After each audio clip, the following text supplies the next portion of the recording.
à tous, on se retrouve aujourd'hui pour l'essai de la nouvelle Mercedes classe S. Et la nouvelle Mercedes classe S, c'est quoi? Eh bien, Nico, c'est pas la classe S, hein? Bah si, c'est la classe S. Enfin, tu vois bien, les phares, le profil, regarde les phares arrière, regarde l'intérieur, tu vois bien que c'est une classe S. Non, c'est la classe C, ça. T'es sûr? Ah ouais? Bon, allez, trêve de plaisanterie, c'est bien l'essai de la nouvelle classe C qu'on vous propose aujourd'hui, mais il faut dire qu'elle ressemble aujourd'hui très fortement à la dernière classe S qu'on a déjà essayée sur la chaîne. Et pour s'en convaincre, eh bien, il n'y a qu'à regarder le style extérieur. On sent vraiment que les designers se sont largement inspirés de sa grande sœur, notamment dans le traitement de la face avant, avec cette grande calandre, avec ses boucliers traités de manière spécifique. Alors ici, on a par contre une version Business Edition, donc une version un petit peu, on va dire, sobre dans sa présentation. Donc on n'a pas d'insert chromé, notamment dans le pare-choc, etc. Mais la ligne globale reste bien celle d'une Mercedes 100% pur jus. À l'arrière, on retrouve évidemment cette même influence de la classe S, notamment au niveau des feux, qui débordent désormais sur la malle, ce qui n'était pas le cas sur le précédent modèle. Et puis quand on ouvre le coffre, on a une contenance de 455 litres qui est, elle, exactement identique au précédent modèle. Et puis, on a un double fond avec de grands rangements, et puis quelque chose de bien pensé par Mercedes. On a un petit bac pliant qui permet d'aller faire ses courses, très pratique. Et quand on finit, tu le replies, clac, tu vois comme ça, et tu le ranges. Et il ne glisse pas de gauche à droite dans le coffre. Cette nouvelle génération de classe C s'allonge de 65 mm sur la longueur, ce qui porte sa longueur totale à 4751 mm. Ça en fait désormais une grande berline qui existe également en carrosserie break à la longueur exactement similaire. L'empattement ne progresse pour sa part que de 25 mm, ce qui permet de libérer un petit peu plus de place pour les passagers arrière, même si l'espace au genou ne progresse quant à lui que de 21 mm. À bord, on trouve également cet habitacle inspiré de celui de la classe S dans sa présentation. C'est très épuré, mais aussi dans la qualité et le choix des matériaux. On a quelque chose de très joli, de très distinctif et de vraiment très bien assemblé. La classe C se repositionne vraiment tout en haut dans son segment. Et regardez notamment ici les contreportes qui sont d'une très belle qualité, vraiment bien réalisées. Et puis cet accoudoir ici où on trouve les commandes de lève-glace, les commandes de réglage de rétroviseur et qui font en même temps office de poignée pour fermer la portière. C'est très joli. Comme dans une classe S également, la console centrale est matérialisée par ce grand écran de 11,9 pouces de diagonale, fourni de série sur toutes les versions de la classe C.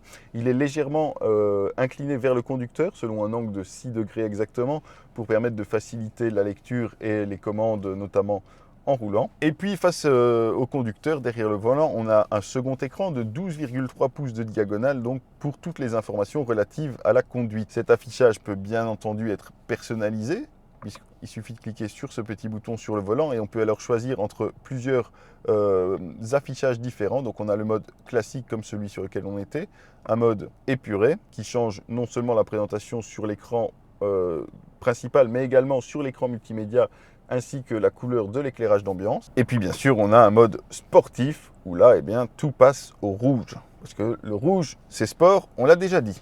Mais l'intérêt principal, au-delà de ces différents modes d'affichage, c'est bien sûr de pouvoir disposer de la navigation en plan très large comme ici, ce qui est toujours très pratique pour atteindre sa destination. Et puis à cela s'ajoute encore un écran pour les différents systèmes d'assistance, mais également la possibilité de paramétrer l'afficheur tête haute. Alors c'est un afficheur tête haute de nouvelle génération et on peut donc choisir là encore entre différents modes d'affichage, donc minimal, sportif, standard, où on aura donc les informations de vitesse, mais également des limitations de vitesse et de la navigation. Et puis un afficheur éco qui nous affiche en permanence notre éco-score pour nous pousser à conduire le plus écologiquement possible. La classe C dispose également de ce nouveau volant, donc avec des commandes tactiles de part et d'autre.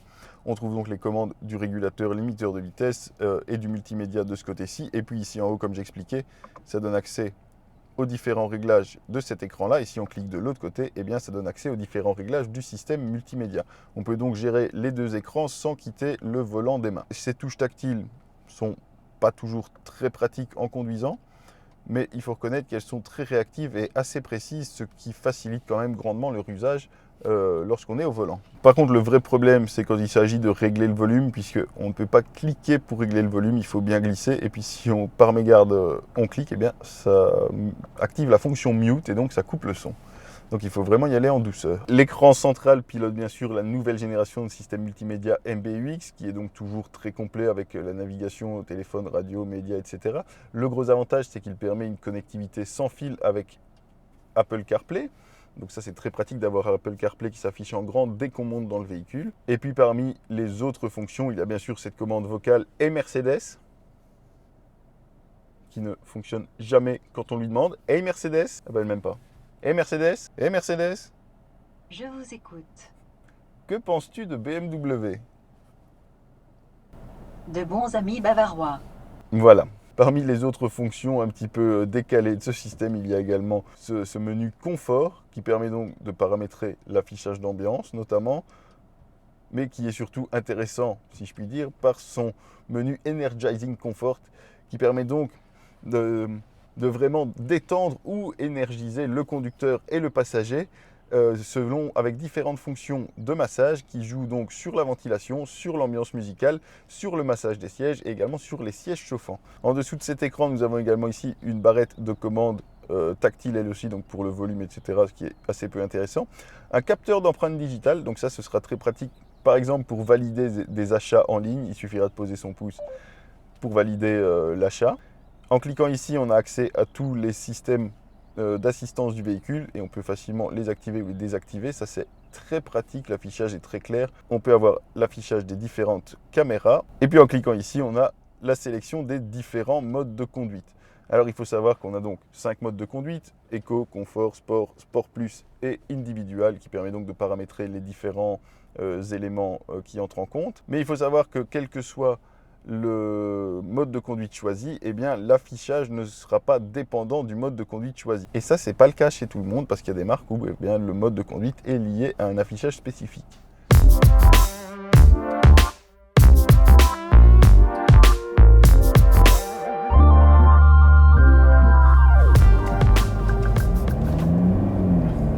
Au démarrage, pas de doute possible, on a bien affaire à une motorisation diesel. On entend vraiment le moteur dans l'habitacle qui est assez sonore en charge. Le modèle qui nous occupe aujourd'hui est donc la version 220D, la version la plus modeste de l'offre diesel actuelle qui compte la 220D et la 300D.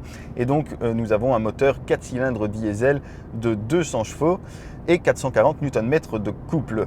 On peut également avoir un petit boost lorsqu'on en a besoin de 20 chevaux et surtout de 200 Nm. Ça va être très intéressant pour les accélérations franches notamment. Alors ce moteur est équipé d'une hybridation légère comme l'ensemble des motorisations de la nouvelle classe C. Et puis il est également couplé de série à la boîte automatique 9G Tronic à 9 rapports donc. Et ça, c'est également commun à l'ensemble des motorisations. Maintenant, ce qui est étonnant dans cette classe C, c'est son agilité. On a vraiment un châssis très agile, on n'a pas de roue arrière directrice, pas de châssis à 4 roues directrices. Et pourtant, cette voiture fait vraiment preuve d'une agilité étonnante au regard de son encombrement, puisque je le rappelle, elle fait désormais plus de 4,75 m de long. C'est vraiment très agréable à conduire, on retrouve vraiment tout le savoir-faire de Mercedes à ce niveau-là. Et surtout, elle parvient à marier ce dynamisme de comportement avec un confort de très bon niveau. Alors bien sûr, notre version est assez basique dans sa présentation extérieure. Elle est dotée de jantes de 18 pouces seulement, avec des pneus avec des épaules relativement hautes qui favorisent sans doute le confort. Et il faudrait voir ce que ça donne maintenant avec des jantes plus grandes de 19 ou 20 pouces et des pneus taille basse. Si ce moteur constitue en quelque sorte l'offre de base, il n'est pas poussif pour autant puisque le 0 à 100 est effectué en 7,4 secondes. Donc c'est une valeur tout à fait honorable pour une voiture sans prétention sportive et la vitesse de pointe est à plus de 240 km/h tout de même. Mais c'est bien sûr en termes de consommation qu'un diesel comme celui-ci prend tout son sens puisque Mercedes annonce entre 5 litres et 5,2 litres de consommation moyenne en cycle WLTP.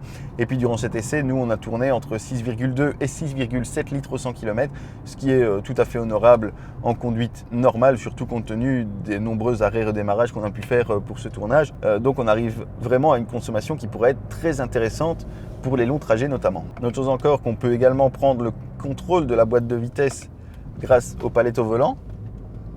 Ça n'a pas tellement d'intérêt sur un véhicule comme celui-ci qui n'est pas taillé pour le sport. Mais bon, ça peut rester intéressant pour ceux qui seront nostalgiques de la boîte de vitesse manuelle et aimeront quand même passer leur vitesse eux-mêmes. Dans tous les cas, même lorsqu'on la laisse se gérer, eh bien, la boîte réagit très très bien.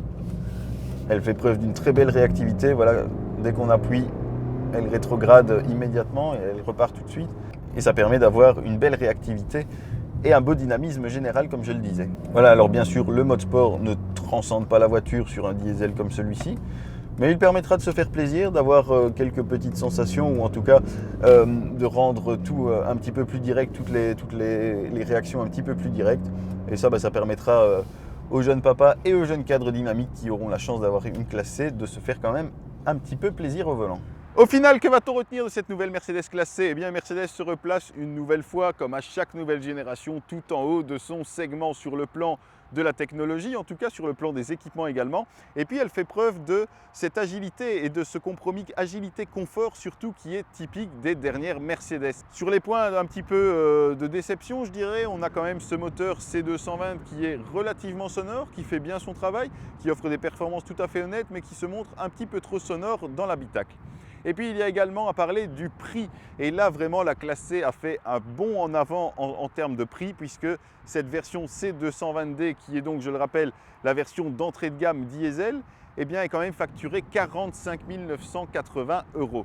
Et il n'y a désormais plus aucune classe C à moins de 40 000 €, puisque même la C180, la petite version essence de 170 chevaux, est déjà facturée à plus de 42 000 €. Et puis comme toujours chez Mercedes, eh bien, dès que vous irez un petit peu puiser dans le catalogue d'options, ça pourra considérablement alourdir la note et ça, il faudra en tenir compte. Merci à tous d'avoir regardé cette vidéo. N'hésitez pas à liker, à commenter, à partager. N'hésitez pas à poser vos questions ci-dessous en commentaire et comme d'habitude, je tâcherai d'y répondre le mieux possible. Et puis sinon, eh bien, on se retrouve dimanche prochain pour une nouvelle vidéo. Salut!